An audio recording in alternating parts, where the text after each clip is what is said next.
Hello and welcome to another McMurdo video, and in this video I wanted to talk about political correctness. So, political correctness today is kind of, in society, is used as a thing to protect people from hate speech or disrespectful speech or discourteous speech, and to, encourage respectfulness and courtesy and decorum in conversation, and to protect people from the harmful things in the world. And to encourage things such as using preferred personal pronouns, which I'm all for.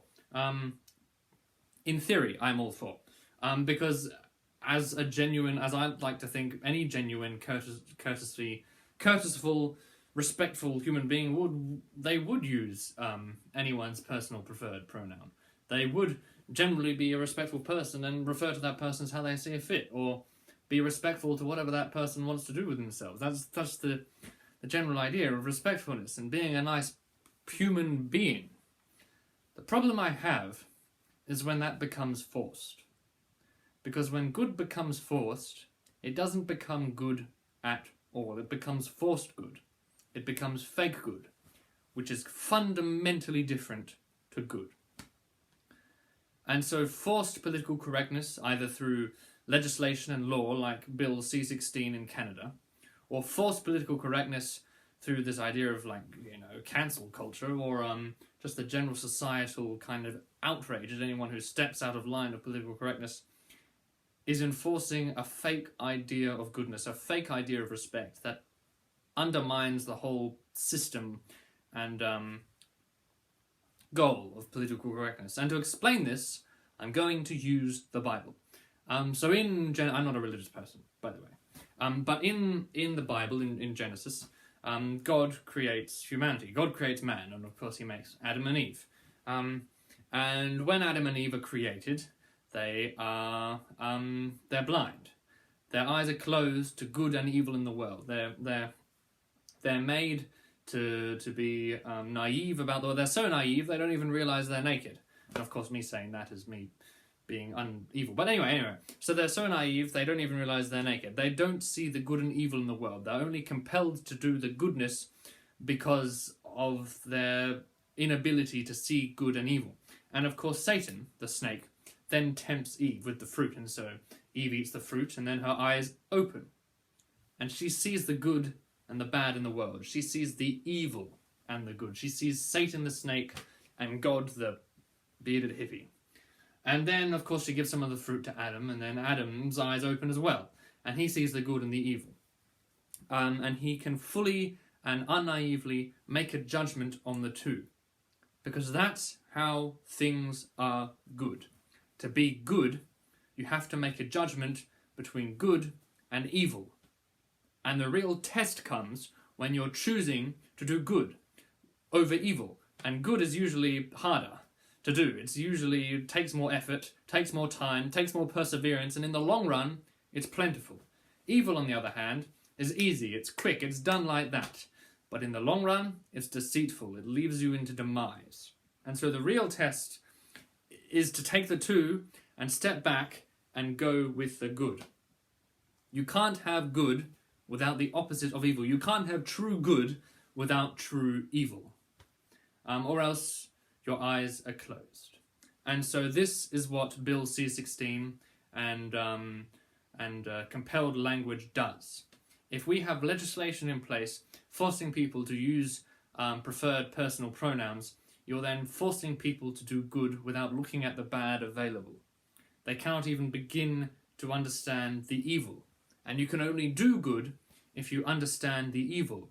And so if this legislation, and sure, it might not now, but if this continues throughout the track, eventually humans will get to a point where no one's even heard of calling someone against their preferred personal pronoun. And then so the idea of good becomes fake. It becomes irrelevant. It's not even good anymore, because there's no option either provided by the courts or law or legislation or just the shame you would get from society. There's no option to do that evil. And so you have to do the good. And it's fake because your eyes are closed and you can't see what you're doing. It's no good at all, because good only exists when you see the evil. And so if we don't see the evil, then you're not doing any good. And so if I'm being compelled to call someone by their preferred personal pronoun, or else I'll be fined, or I'll be looked down on by society in a way that I'll never be able to recover from, then I'm not doing any good at all. And they're not doing any good to me, and we're not doing any good to anyone. And it's a disaster for all of society. And it does more worse as well, because it doesn't separate the wheat from the chaff. I'm not a farmer, I'm not sorry if I said chaff right there. But if you're being forced, this is right, so it does worse than that, because it then hides the people who rightfully, or it hides the people who would quite freely be disrespectful. It hides the people who would be discourteous.